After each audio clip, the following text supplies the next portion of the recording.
Bismillahirrahmanirrahim. Assalamualaikum warahmatullahi wabarakatuh. Alhamdulillahirabbil alamin. Hamdan katsiran thayyiban mubarakan fi kama yuhibbu rabbuna wa yardah.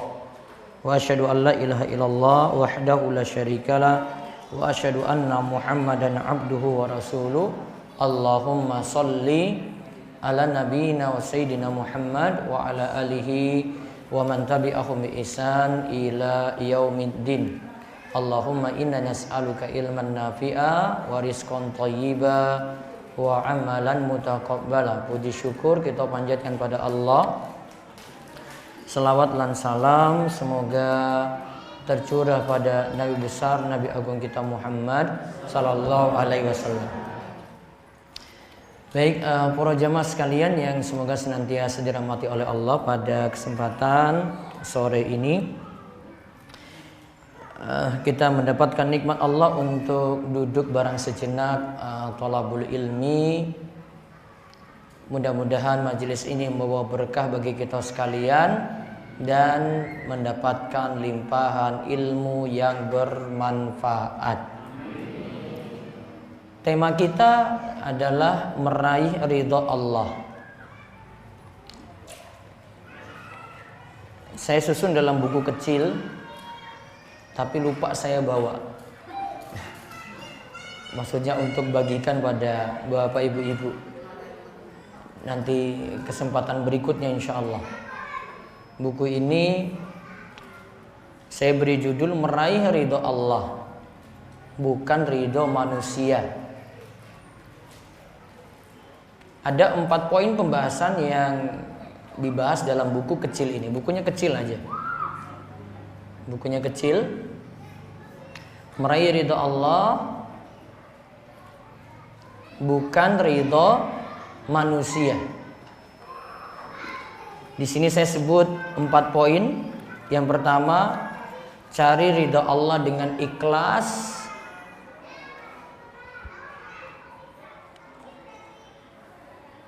Yang kedua, cari ridha Allah dengan cinta pada Nabi sallallahu alaihi wasallam.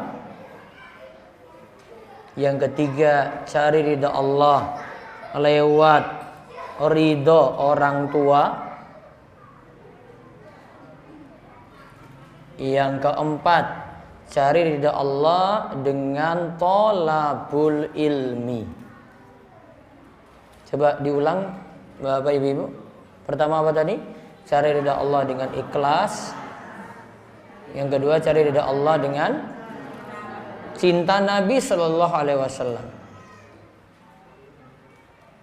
Yang ketiga, cari ridha Allah lewat ridha orang tua. Yang keempat, cari ridha Allah dengan thalabul ilmi. Kita bahas poin yang pertama, yaitu cari ridha Allah dengan ikhlas. Tentang ikhlas diantaranya disebutkan dalam surat Al-Baqarah ayat 271. Ini tentang ikhlas dalam sedekah. Ikhlas dalam sedekah. In tubdus shadaqati fa ni'ma hiya wa in tukhfuha wa tu'tuhal fuqara fa huwa khairul lakum wa yukaffiru ankum min sayyi'atikum wallahu bima ta'maluna khabir. Jika kalian menampakkan sedekah, maka itu baik. Sedekah ditampakkan ya. Jika kalian menampakkan sedekah, maka itu baik. Wa in tukhfuha, akan tapi jika kalian sembunyikan, wa tu'tuhal fuqara, dan kalian beri kepada orang fakir, fahuwa khairul lakum,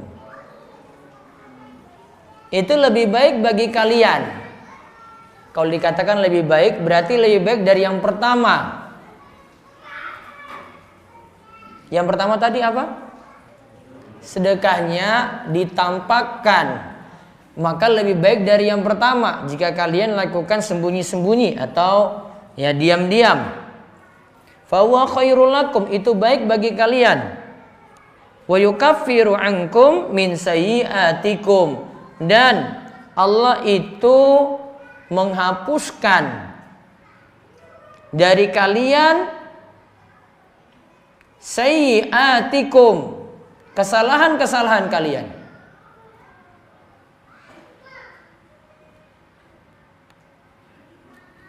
Sayyi'at di sini pengertiannya kesalahan, dosa itu.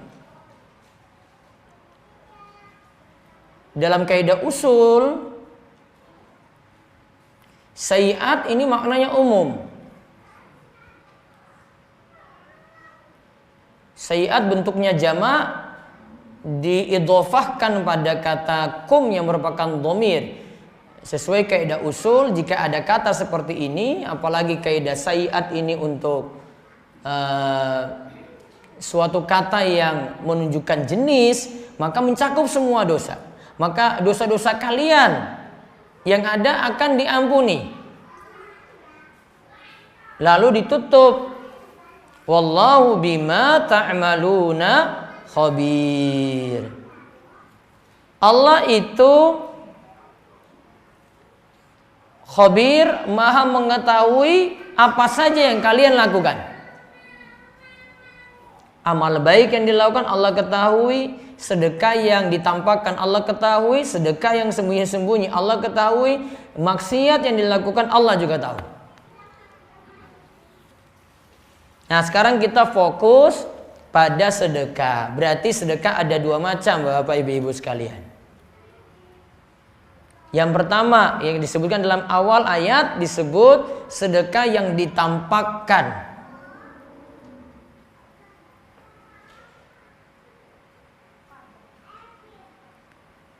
Yang kedua adalah sedekah yang sembunyi-sembunyi, diam-diam. Karena salah satu tidak dicela. Yang pertama terang-terangan Allah katakan fani imma hiya, itu baik. Yang kedua dikatakan wa in tukhfuha, juga dikatakan khairul lakum, baik. Berarti dua bentuk sedekah seperti ini boleh. Berarti sedekah terang-terangan dibolehkan, sedekah sembunyi-sembunyi, sedekah sembunyi-sembunyi lebih-lebih lagi dibolehkan. Paham ini?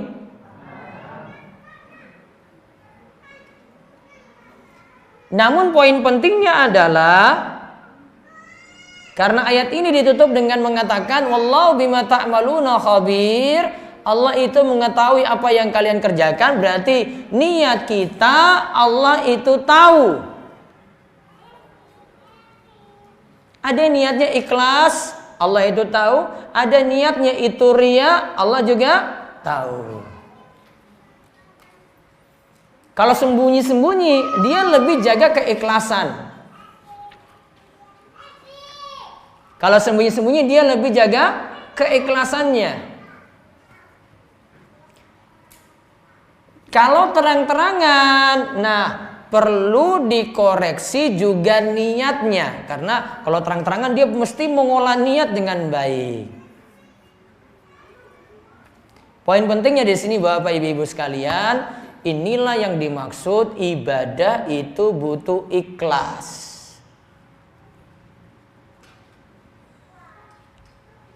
Sekarang kita cari dulu pengertian atau kita pahami dulu pengertian apa sih itu ikhlas. Saya coba sebutkan satu perkataan saja dari Dhunnun. Ada seorang ulama yang namanya Dhunnun itu menyebutkan ikhlas itu punya 3 tanda. Ikhlas itu punya 3 tanda. 1, tetap merasa sama antara pujian dan celaan orang lain. Saya ulang. 1, tetap merasa sama antara apa? Pujian dan celaan orang lain. Bukan berarti nanti ketika dia dipuji mau beramal, kalau tidak dipuji dia tidak beramal. Lah, ini sudah tanda itu. Jadi kalau dia itu mau ibadah, misalnya dia mau perhatikan ibadah sholat di masjid ya, mau ada yang lihat dia, mau ada yang tidak lihat dia, pokoknya dia tetap sholat ke masjid. Ini prakteknya ini bapak-bapak misalnya ya, jamaah kita mungkin belum sadar ke masjid, terus jenengan ke masjid azan sendiri, nunggu kan, nunggu 10 menit lah, ya 15 menit lah, jenengan nunggu. Karena sudah nunggu lama sekali, nggak ada yang berangkat. Jenengan tetap sudahlah saya iqomah, tetap jenengan iqomah tadi ya. Terus sholat, makmumnya siapa? Nggak ada orang, sudah dia imami sendiri. Dapat pahala berjamaah nggak? Bapak-bapak pernah punya kasus kayak gini nggak? Jenengan pernah alami nggak? Pernah kan? Nah, sering, kalau sering itu keterlaluan luar biasa itu, jamaahnya itu ngeyelnya bukan main itu. Jenengan dapat pahala berjamaah enggak? Dapat. Yang salah kan yang enggak berangkat. Tanda jenengan bisa ikhlas ketika saat ada jamaah dengan tidak, jenengan tetap berangkat. Enggak nunggu orang itu puji dulu, wah ada puji, dia berangkat di azan gitu. Enggak ada yang muji, sudahlah besok saya enggak usah berangkat lagi lah, enggak. Ikhlas itu mau ada pujian, tidak ada pujian, ada celaan. Dia ke masjid kok banyak yang enggak suka gitu, dia dicela, sama saja bagi dia. Sama seperti jenengan mau berangkat ngaji, nggak berangkat ngaji, ada yang muji, ada yang kasih komentar nggak baik, jenengan tetap berangkat aja. Itu salah satu tanda. Tanda kedua, kata Zunnun, ikhlas itu melupakan amalan kebajikan yang dulu pernah diperbuat. Jadi dia tidak ungkit-ungkit kebaikan yang telah ia perbuat. Sudah, kalau sudah dilakukannya sudahlah. Saya pernah misalnya kasih sedekah di sini, ya sudah dilakukan, sudah, nggak usah saya ungkit-ungkit lagi. Nggak boleh kalau saya tahu di sini ada dia buat sesuatu masalah gitu baru, kamu tuh kayak gitu, kamu nggak ingat dulu saya kasih sedekah apa ya? Amalan kebajikan sudah dilakukan, sudah nggak usah diungkit-ungkit lagi. Itu tanda kedua. Tanda yang ketiga, ikhlas itu mengharap balasan dari amalan nanti di akhirat. Bukan ingin dibalas di dunia.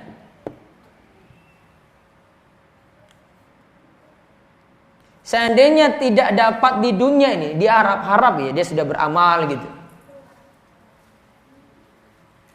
Misalnya dia sedekah, kok sedekah ini kok belum dapat ganti? Ingat, balasan yang hakiki itu nanti di akhirat. Sedekah yang sudah dikeluarkan, sudah keluarkan saja.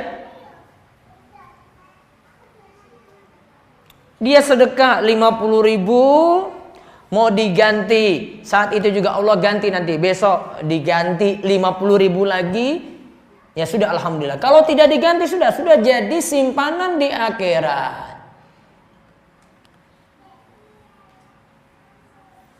Jadi dia tidak terlalu berharap banyak di dunia ini.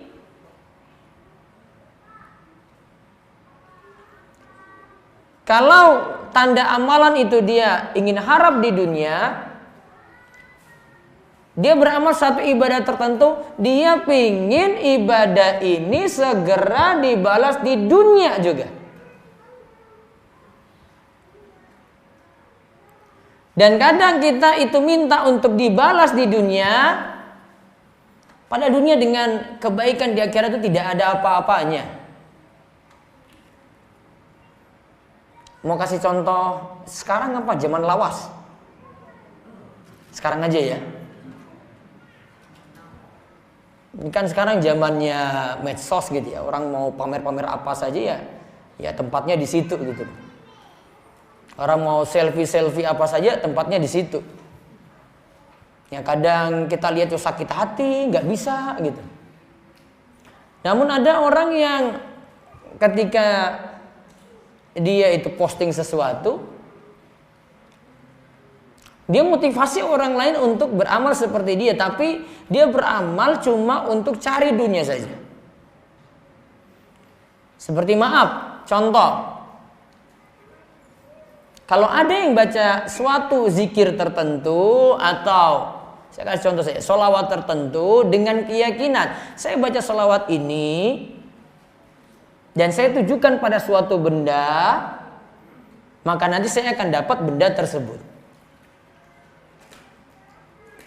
Misalnya saya lihat laptop baru ini, keluaran baru. Wah ini laptop bagus sekali ini. Saya lewat di mall, kemudian saya lihat ini, saya diam di situ, kemudian selawatin itu laptop tadi. Allahumma sholli ala Muhammad, Allahumma sholli ala Muhammad, Allahumma sholli ala Muhammad. Dia 15 menit nunggu dia diam, terus selawatin laptop tadi itu. Ternyata setelah itu dia bolak-balik di situ, alhamdulillah dapat. Baru dia ungkit itu. Oh ini karena kemarin itu saya sudah sholawatin laptop tadi. Paham Bapak-bapak? Ini bukan untuk dicontoh. Kelirunya di mana? Ini yang tadi saya sebut. Jenengan kalau seperti ini namanya beramal akhirat untuk dapat dunia atau beramal akhirat untuk dapat laptop. Kelirunya di mana? Ingat, tadi kalau balasan di akhirat itu tentu lebih utama daripada minta di dunia ini. Wal akhiratu khairul laka minal ula. Ingat, balasan di akhirat lebih baik daripada yang pertama di dunia ini. Wal akhiratu khairu wa abqa. Akhirat itu lebih kekal abadi daripada di dunia ini. Di dunia ini apapun yang ada fana. Ada masa ausnya, ada masa habisnya. Iya kan? Kita perlu renovasi, kita perlu ganti. Akhirat butuh nggak kayak gitu? Tidak. Maka kalau ada yang beramal, dia sebut itu amal akhirat, tapi tujuannya saya ingin dapat dunia seketika ini juga. Dia mengganti akhirat dengan sesuatu yang murah. Padahal kalau kita pikirkan, Bapak Ibu sekalian, kita pikirkan dengan sholawat kita dapat apa? Pak, dengan kita baca sholawat kita akan dapat apa? Syafaat. Syafaat itu salah satu jalan untuk dapat kemudahan di akhirat. Misalnya ada syafaat untuk pelaku dosa besar, dia seharusnya di neraka, keluar dari neraka, masuk surga. Syafaat itu dia bisa keluar. Berkat syafaat dia bisa keluar. Sholawat ini tadi tujuannya dapat itu. Jenengan ganti syafaat ini dengan laptop tadi, suatu yang rendah. Maka pikir Bu, Bapak, Ibu-ibu sekalian, tolong renungkan kata dunia itu kalau dalam bahasa Arab. Itu kita bahasa Indonesia kan dunia, gitu nje. Dalam bahasa Arab itu berasal dari kata dunia dibawa ke kata dana. Dana itu artinya rendah.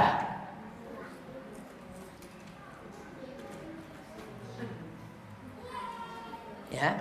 Dana yadnu. Jadi bahasa Arab itu punya asal kata. Kalau ini secara etimologi dibawa ke asal kata, secara bahasa dunia itu artinya suatu yang rendah. Berarti amal akhirat diganti dengan dunia tadi, berarti ganti yang tinggi. Seharusnya kita dapat yang tinggi, ganti yang apa? Rendah. Sia-sia saja amalan tadi itu. Berarti niatan seperti tadi boleh nggak selawatin laptop tadi? Boleh atau tidak? Enggak. Ganti, dia itu cari yang tinggi, seharusnya dia ganti ke sesuatu yang rendah. Rugi luar biasa. Berarti harusnya apa dengan amal ini? Minta akhirat. Sudah, minta balasan dari Allah saja. Allah yang balas itu. Jangan pakai persepsi kita. Jadi jangan pakai cara pandang kita. Saya mau harus ini, mau harus itu, jangan. Maka kalau dalam doa-doa kita, terutama untuk doa menentukan pilihan, minta pilihan yang terbaik menurut siapa? Menurut Allah. Contoh misalnya, ada doa seorang jomblo. Ini kayaknya nggak ada jomblo-jomblo di sini ya. Misalnya dia berdoa pada Allah. Ini cowok-cowok ini biasa nih kalau jomblo ya. Ya Allah, pertemukanlah saya dengan si dia. Dia sebut namanya itu. Si dia ya Allah. Pokoknya kalau nggak dia, pokoknya dia saja ya Allah. Saya nggak mau yang lain. Seakan-akan dia pokoknya yang terbaik. Menurut siapa? Menurut dia, menurut manusia. Padahal Allah akan tetapkan mana yang terbaik menurut Allah. Berarti kalimat menentukan pilihan ini apa? Ya Allah, mudahkanlah saya untuk dapatkan jodoh yang terbaik menurutmu. Selesai. Itulah hikmahnya lagi Bapak Ibu sekalian, kadang doa itu tidak perlu terlalu rinci.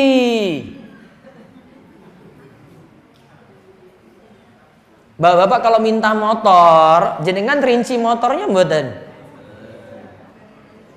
Pak, ya Allah, berikanlah saya motor merek ini ya Allah.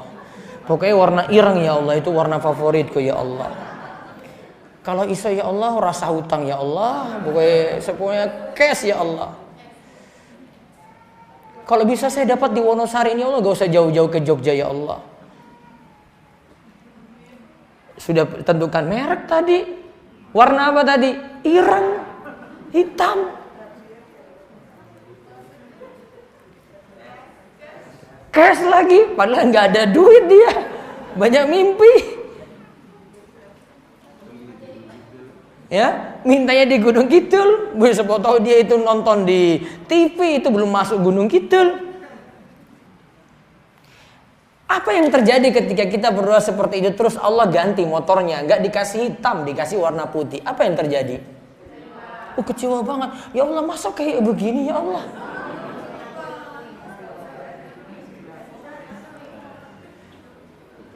Itu tadi sama seperti seorang jomblo misalnya minta jodoh. Ya Allah, pokoknya yang putih ya Allah, yang putih. Tingginya 160 ya Allah. Kulitnya mulus. Pokoknya nggak ada yang lecet pokoknya ya Allah. Asli Gunung Kidul pokoknya. Orang Papua, aku misalnya. Dia sebutkan nama daerah lagi. Rinci banget dia minta. Ini saya ngomong kayak gini, ini permintaan para jomblo zaman ini loh ini. Tiap malam saya dengar kayak gitu terus tuh. Ada biro jodoh yang urus sama Bunda Liski itu. Tiap malam pusing saya. Kayak begini, Ustadz ini kayak begini nih. Ini memang gila-gilaan kalau minta jodoh itu ya. Putih tinggi. Ya kasih apa? Tiang listrik cat putih aja toh. Kalau nggak dikasih kayak gitu gimana? Protes kan dia. Maka kadang kita harus minta Itu menurut Allah, bukan menurut kita. Kalau menurut kita Allah tidak kasih seperti itu, kita banyak kecewa. Maka sama seperti ini tadi ya, kita beramal saja. Mau Allah ganti di dunia, mau Allah itu nanti tunda untuk di akhirat, pokoknya beramal. Jangan kalau tidak diberi, Ustaz saya sudah sedekah, katanya kemarin bilang kalau sedekah 50.000 nanti akan diganti.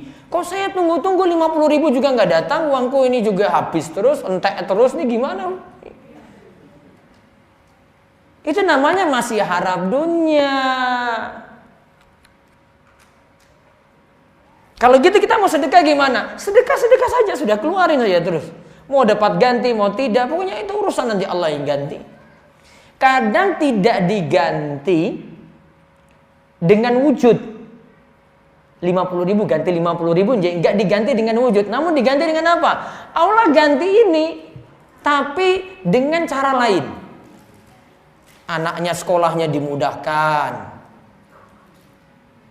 Alhamdulillah anaknya selama setahun ini enggak pernah sakit. Bukankah itu rizki? Alhamdulillah dia punya utang, ya pelan-pelan bisa dicicil, bayar terus, bayar lagi. Dia sedekah tadi, gak diganti wujud 50.000, gak diganti 50.000 atau diganti 500.000, namun diganti dengan yang lain. Kadang diganti rizki yang ada tambah berkah, jadi dimanfaatkan lagi. Ini sedekah, berbuah lagi sedekah yang lainnya. Rizki yang lain digunakan lagi untuk sedekah. Itulah yang dimaksud dengan sabda Nabi Shallallahu Alaihi Wasallam, mana kosot sodakotun min mal. Sodako itu tidak mengurangi apa? Harta. Nah kita balik tadi ke makna ikhlas ya. 3 ya tadi ya. Yang pertama apa? Tetap merasa sama antara pujian dan celaan. Yang kedua apa? Melupakan amalan kebajikan yang dulu pernah diperbuat. Yang ketiga, mengharap balasan dari amalan di akhirat. Harapnya di akhirat, gak mesti dapat di dunia ini. Itu namanya ikhlas.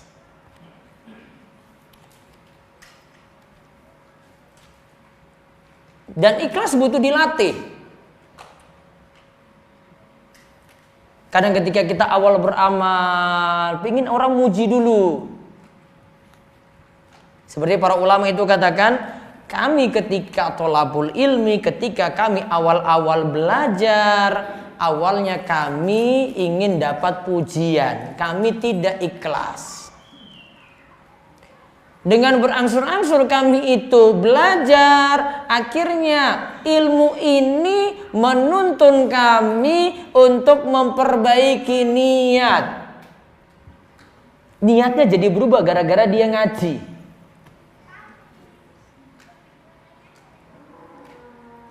Sebagian kita mungkin seperti itu, saya mau ngaji, tujuannya apa dulu ini? Niatnya macam-macam itu. Ada yang datang cuma mau lihat ustadznya, ada yang datang cuma kumpul dengan teman. Wah ini mumpung ada ibu-ibu datang, saya bisa ada teman ngobrol, saya bisa reunian dengan teman saya dulu. Ada bapak-bapak yang nanti bisa dapat teman ngopi. Pas itu. Ini lagi nyinggung tapi masuk pelan-pelan ini. Niatnya awal kayak gitu dulu kan. Dia belajar lagi, besok datang lagi ya. Oh teman saya masih ngajak juga ya. Besok datang lagi, datang lagi. Pelan-pelan tadi, saya sudah enjoy sekali, saya sudah nikmati sekali kalau saya ngaji. Akhirnya berangkat pelan-pelan. Niatnya diubah. Padahal sejak awal dia itu pingin foto dengan ustadznya. Dia sudah siapin HP nih. Kapan nih Ustadz Abdul keluar arah tak foto bareng itu. Wah. Selfie ini. Kalau ini masuk Instagram saya, wah follower saya naik. Wah, wes niatnya sudah beda kan?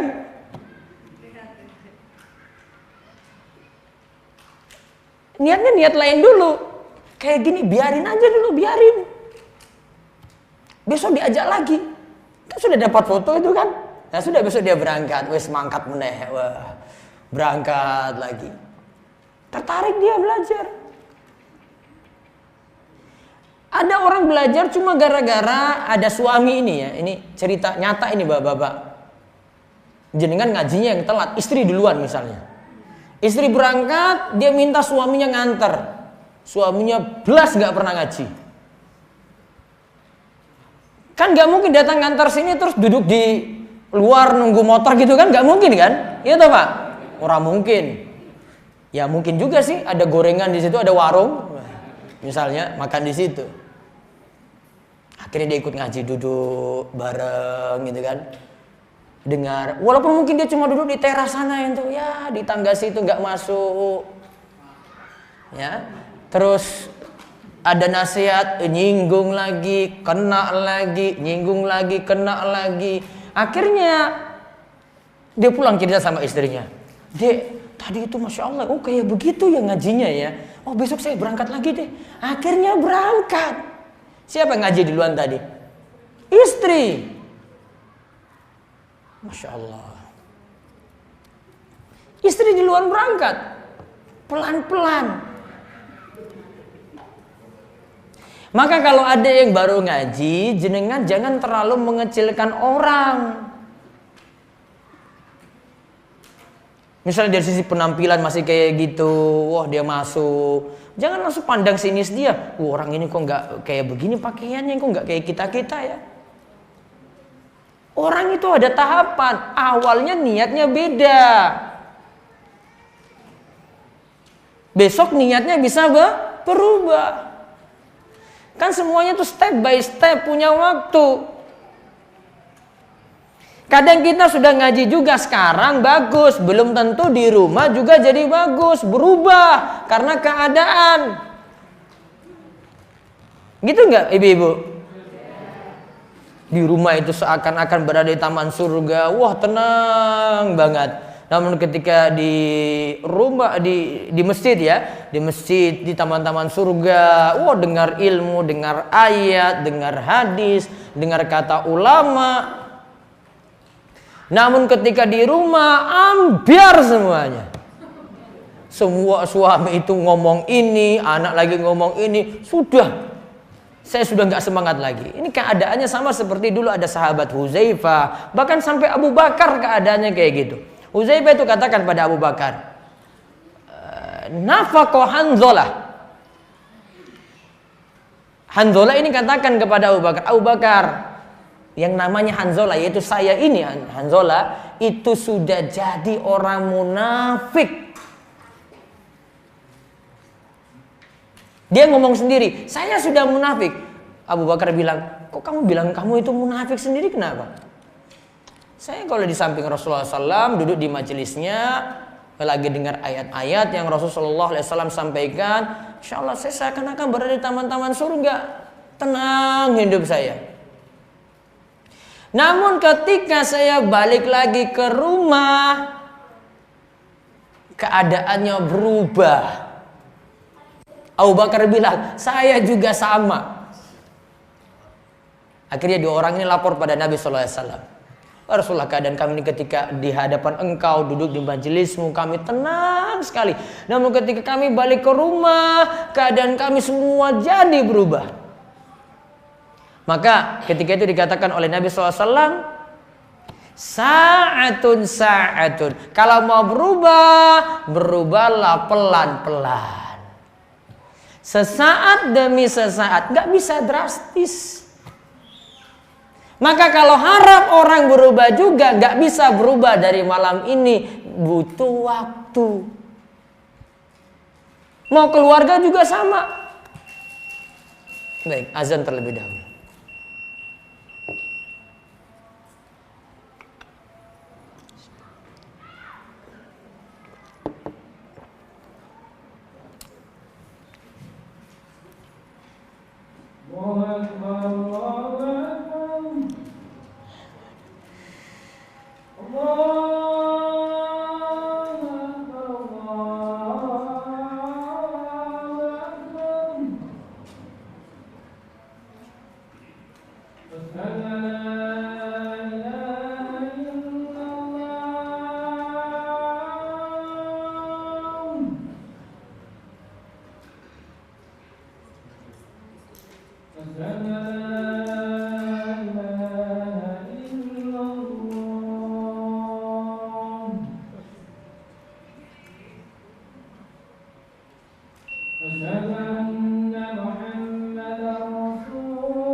Baik, terakhir tadi dari perkataan Hanzalah menunjukkan kalau beramal atau berubah kadang butuh waktu.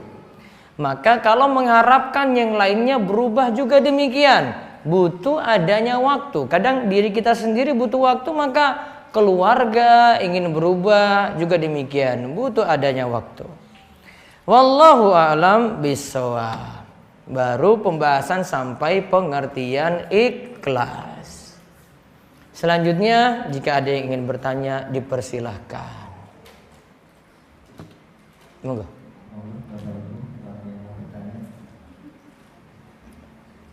Ya.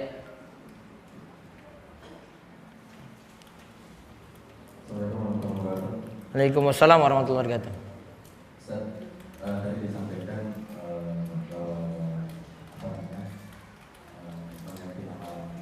akhirat dan bagaimana dengan istighfar? Istighfar Yang mengarahkan sesuatu seperti misalnya imam tetap tujuannya harap akhirat. Cuma dampak dari istighfar, hujan turun, yang belum punya keturunan Allah mudahkan keturunannya. Kemudian yang paceklik, susah untuk pertaniannya Allah mudahkan. Dampak. Tapi niat pokok tetap minta ampun pada Allah. Karena memang istighfar memang tujuannya untuk Allah dulu. Disesali dosa-dosanya itu karena Allah. Wallahu a'lam. Ada lagi ibu-ibu wonten? Nih, Bu Zubaidah. Waalaikumsalam warahmatullahi wabarakatuh.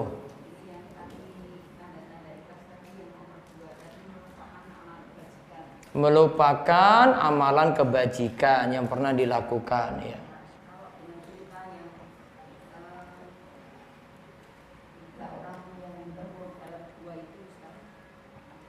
Yang kita bahas di Al-Huda itu ada 3 orang yang tertutup dalam gua, ya.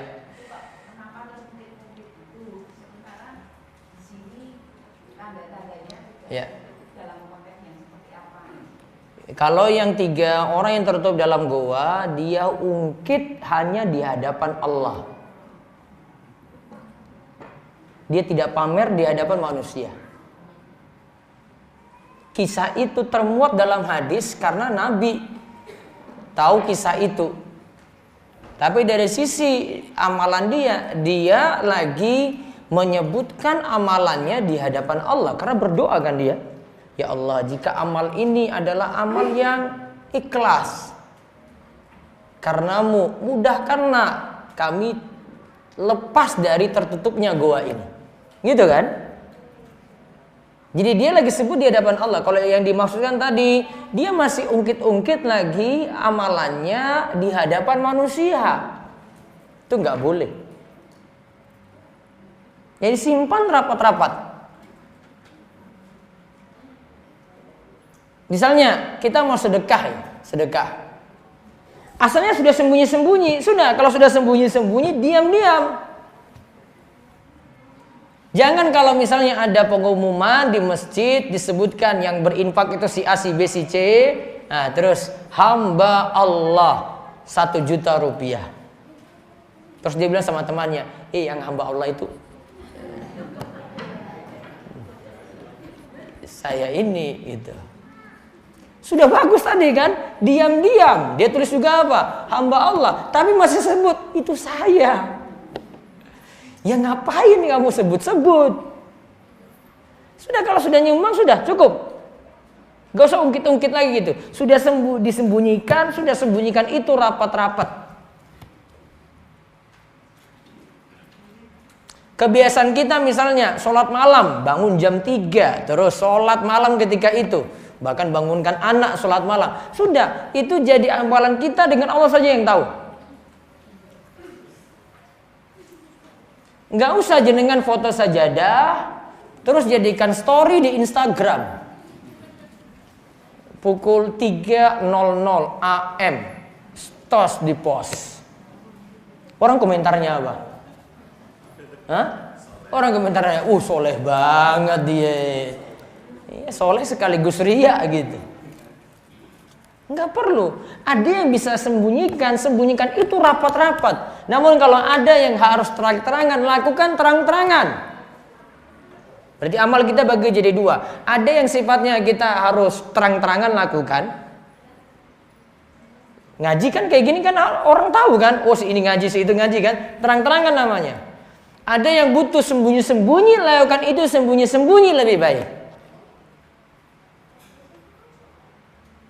Paling sering itu yang jadi amalan rahasia itu puasa. Paling sering itu apa? Puasa itu, Bu. Orang mau tahu jenengan puasa tidak itu nggak tahu kecuali jenengan ngomong, maaf saya lagi nggak makan, saya puasa. Itu baru ketahuan. Tapi kalau jenengan aktivitas biasa ketahuan nggak puasa tadi? Tidak. Itu amalan rahasia luar biasa puasa itu. Ini saya akan ceritakan ada beberapa contoh ulama itu sampai sembunyikan puasanya, keluarganya sendiri pun tidak tahu rahasia puasanya tadi. Bukan orang luar loh, keluarganya sendiri satu rumah nggak tahu dia puasa, saking bisa jaga rahasia. Gitu Bu Siti, cukup? Ada lagi? Pak? Nih Bapak. Ibu-ibu mana? Ada lagi? Nah, monggo.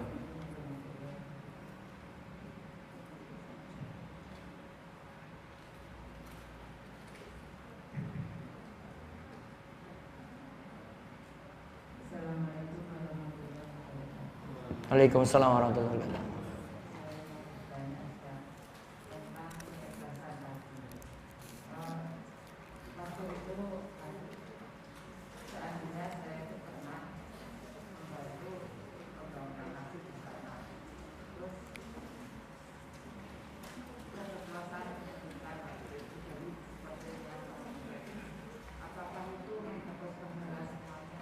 Baik.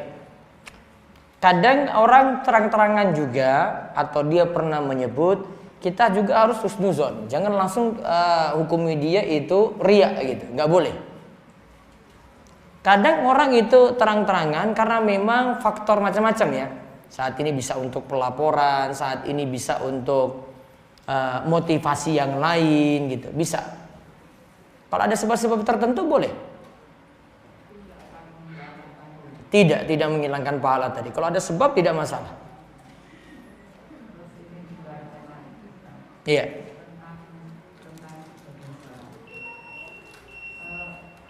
Suami saya kan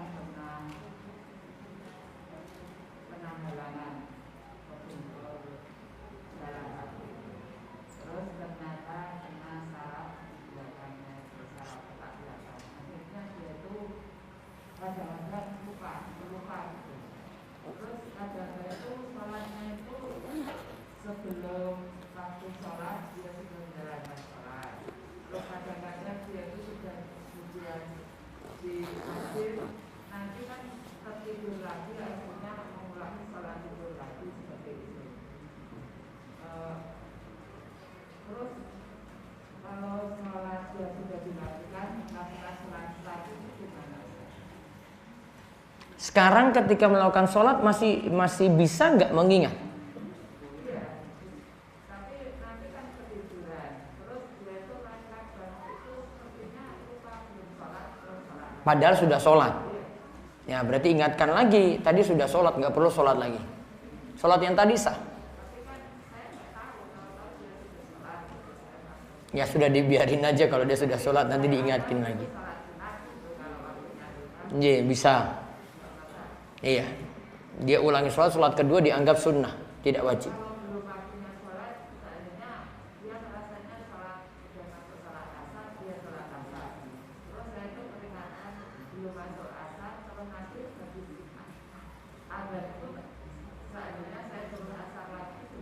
Iya, suruh asar lagi karena belum masuk waktu asar sebelumnya dia sholat.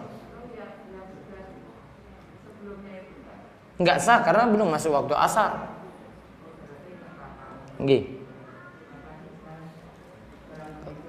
Waalaikumsalam warahmatullahi wabarakatuh. Ada lagi? Nggih, moga. Waalaikumsalam warahmatullahi wabarakatuh.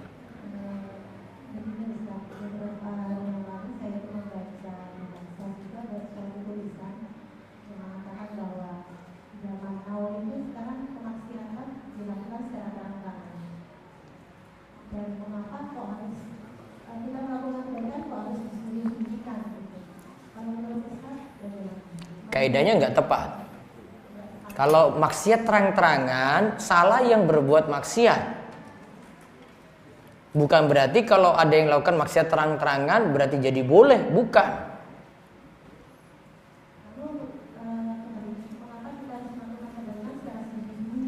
Karena demi keikhlasan.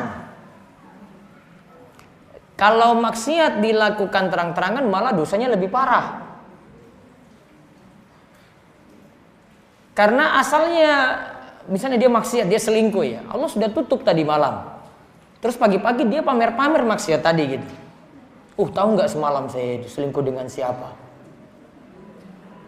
Allah sudah tutup itu. Ini namanya orang yang mujahir bil maksiyah. Dia terang-terangan berbuat maksiat. Dosanya lebih parah daripada yang sembunyi-sembunyi.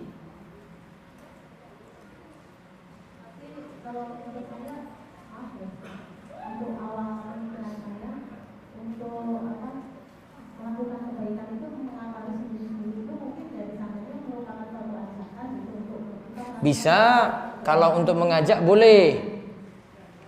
Ya, jadi suatu amalan asalnya sembunyi-sembunyi, tapi kalau untuk tujuan mengajak boleh. Karena tadi seperti sedekah ya, sedekah ada yang terang-terangan, ada sedekah yang sembunyi-sembunyi. Maka ketika terang-terangan, yang penting ikhlasnya dijaga. Saya bisa jaga niat saya enggak? Itu punya problem di situ. Sama seperti misalnya saya masuk pagi-pagi jam 7 gitu di masjid sini. Saya sholat duha. Kan gak apa-apa. Pas waktu duha, daripada saya nanti pulang ke rumah sembunyi-sembunyi baru saya sholat. Nggak ada waktu, saya sholat duha. Yang penting saya jaga niatnya. Kuncinya di niat. Namun kalau dia lakukan sembunyi-sembunyi, itu lebih terjaga. Ah, bedanya di situ. Ada lagi, oke, monggo. Ini ibu-ibu terus nih ya, bapak-bapak. Nggak ada nih, Pak. Sebentar, satu lagi baru jenengan. Ya, ibu-ibu dulu ya. Waalaikumsalam warahmatullahi wabarakatuh. Ji, monggo. Masalah jual beli.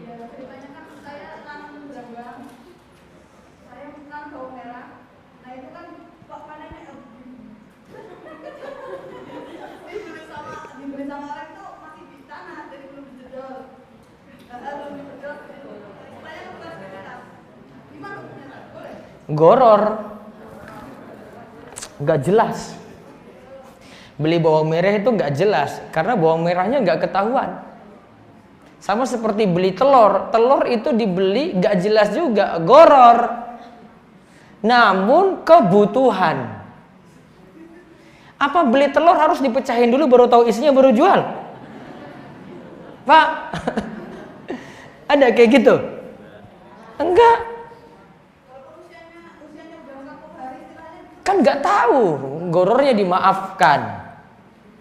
Yang penting yang cabut tadi jelas orang yang tahu harga, bisa naksir harganya berapa, boleh. Gorornya ada, namun gorornya karena kebutuhan. Sama seperti telur dibeli, isinya kan nggak jelas nah. Bisa jadi dapat telur yang sudah busuk kan? Bisa. Namun kenapa tetap dijual? Karena kebutuhan. Goror itu istilah untuk tidak jelasnya sesuatu. Tidak jelas ini ada yang dimaafkan, ada yang tidak dimaafkan. Ada goror itu yang jumlahnya sedikit dimaafkan. Ada goror yang jumlahnya banyak. Contoh, goror jumlahnya sedikit. Jenengan di warung makan ngambil nasi sendiri ya, prasmanan ya. Yang dihitung itu nasinya atau lauknya, Pak? Bapak. Berarti saya nasinya setumpuk ini nggak apa-apa. Terus lauknya tempe gitu nggak apa-apa kan? Yang dihitung apanya? Tempenya kan? Tempenya. Kenapa kok nasi nggak dihitung? Nggak masalah nasi itu. Kecuali jenengan sudah ambil ayam ditumpuk di nasi, dibuat gunung kayak gitu, terus keluar kerupuk, bayar langsung ke kasir. Ini berapa, Bu? Goror besar, bohongin orang, rugi itu. Itu baru satu orang mahasiswa, misalnya mahasiswa ya, satu orang. Coba kerjaannya 10 orang kayak gitu, gimana warungnya nggak tutup besok? Jadi itu namanya goror. Namun goror ada yang dibolehkan, ada yang dimaafkan. Apalagi ya, jenengan pakai toilet, Pak. Toilet bayar berapa? Kalau tempat-tempat wisata lah, berapa? 2.000. Airnya dihitung nggak? Enggak. Saya pakai sedikit air ya 2.000, banyak air juga 2.000. Goror nggak jelas, tapi dimaafkannya itu nggak ngaruh airnya itu. Itu namanya goror. Sama seperti tadi. Sudah? Apalagi goror ya? Apalagi ibu-ibu? Ibu-ibu jualan apa biasanya, Bu? Mangga di atas pohon kenapa? Ditaksir berapa gitu? Padahal belum jatuh. Ada yang minta naksir nggak? Ada yang bisa perkirakan? Penjualnya itu sudah pintar, oh tahu, oh ini sekian kilo ini harga sekian itu. Kalau dia pintar naksir ya nggak apa-apa, pintar taksir harganya gini, nggak masalah, boleh. Apalagi Pak? Goror apalagi goror? Apanya? Mangganya masih kembang ya, terus dibeli saat itu. Goror. Karena boleh jadi nanti berbuah, boleh jadi tidak berbuah. Nggak boleh.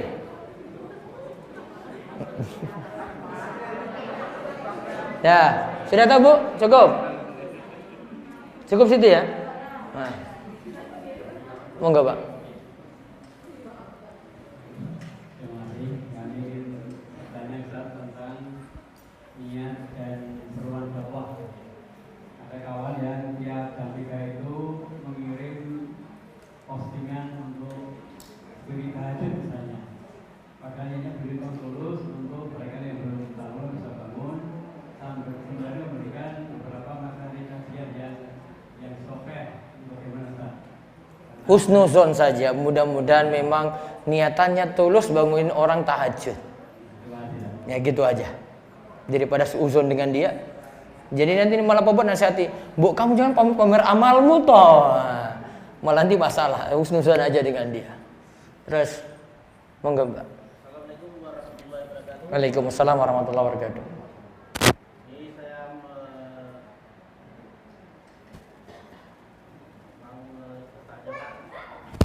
tentang untuk meraih ridho Allah dari keterangan itu. Dari keterangan itu bahwasanya untuk mencari ridho Allah pasti berusaha.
Jadi lakukan saja karena disebutkan balasannya di dunia ada. Ya maksud saya sih untuk meraih ridho Allah itu apakah hanya balasan di akhirat saja, tidak di dunia? Asalnya di akhirat, tapi kalau disebutkan dalam ayat atau hadis ada balasan di dunia, boleh kita mengharap balasan di dunia. Gitu Ji? Baik. Ada terakhir? Ibu-ibu? Cukup? Bapak-bapak? Cukup? Baik, itu saja. Insyaallah di kesempatan lainnya kita lanjut. Pembahasannya belum selesai. Mudah-mudahan di kesempatan berikutnya akan bisa bagi buku kecil tadi dengan judul ridho Allah bukan ridho manusia, berisi 4 poin yang tadi di awal saya sebutkan. Ikhlas, cinta Nabi, lewat ridho orang tua, sampai pada cari ridho Allah dengan tolabul ilmu. Baik, itu saja kita sampaikan untuk malam ini. Mudah-mudahan manfaat dan jadi berkah bagi kita semuanya, dan kita senantiasa meluruskan niat kita, senantiasa cari ridho Allah, dan mudah-mudahan amalan kita itu langgeng, karena kata para ulama, maka lillahi ya Allah. Segala sesuatu yang ikhlas karena Allah, maka itu akan lebih langgeng, akan lebih kekal dibandingkan dengan amalan yang tidak ikhlas. Demikian kita tutup